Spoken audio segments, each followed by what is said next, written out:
بھی عائد کر دی ہے۔ مزید جان لیتے ہیں ڈپٹی بیورو چیف میاں نوید ہمارے ساتھ موجود ہیں۔ میاں نوید بتائیے گا آخر اس فیصلے کی ضرورت کیا پڑی تھی؟ جی دیکھیں یہ ایک فیصلہ کیا ہے جو کہ ملازمین کے خلاف فیصلہ ہے۔ عرصہ دراز سے ڈیلی ویجز پر کام کرنے والے ملازمین جن کا یہی روزگار تھا ان کو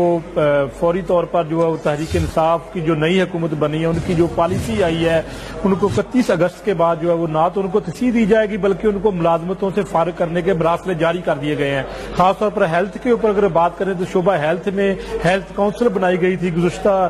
دور حکومت میں، گزشتہ پنجاب حکومت کی جانب سے جو بنائی گئی تھی ایک ہیلتھ کونسل جو مختلف دہی اور بنیادی مراکز صحت اور تحصیل اور ڈسٹرکٹ لیول اسپتالوں میں جو ہیلتھ کونسل بنائی گئی تھی وہاں پر جو ملازمین سمیت دیگر ایسے کام کیے جاتے تھے کہ وہاں پر جو محکمے سے اپروول نہیں لینی پڑتی تھی، لیکن اسی کونسل کے ذریعے ملازمین کو بھی بھرتی کیا گیا تھا جو ہر ضلع میں، ہر اسپتال میں، ہر RHC BHU میں کام کر رہے تھے۔ لیکن یہ ایک اچانک ایسا فیصلہ کر دیا، اس کی وجہ سمجھ نہیں آ رہی کہ کیوں یہ ایسا کیا گیا ہے۔ نہ تو ہیلتھ کونسل کو بجٹ دیا جا رہا ہے اور نہ ہی ان کے ملازمین کو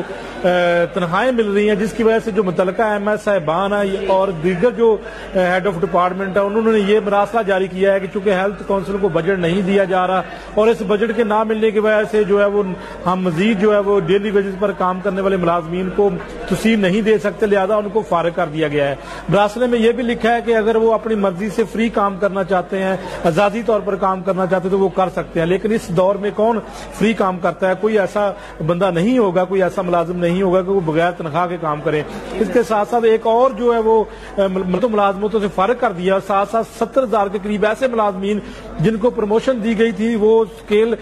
9 سے 12، 14 اور 16 میں چلے گئے تھے، ان کو بھی فوری طور پر ریورٹ کرنے کے احکامات جاری کر دیے کہ ان کو فوری طور پر جو ہے اسکیل 9 میں کر دیا جائے۔ تو یہ ساری صورتحال واضح ہے کہ کس طرح ملازمین کے خلاف جو ہے وہ فیصلے پر فیصلہ کیا جا رہا ہے۔ حالانکہ PTI کی جانب سے کہا جا رہا تھا کہ جو ہے وہ کروڑوں جو ہے وہ ملازمین کو جو بے روزگار شہری ان کو نوکریاں دیں گے، لیکن یہ تو الٹا ہوا کہ ان کو نوکریاں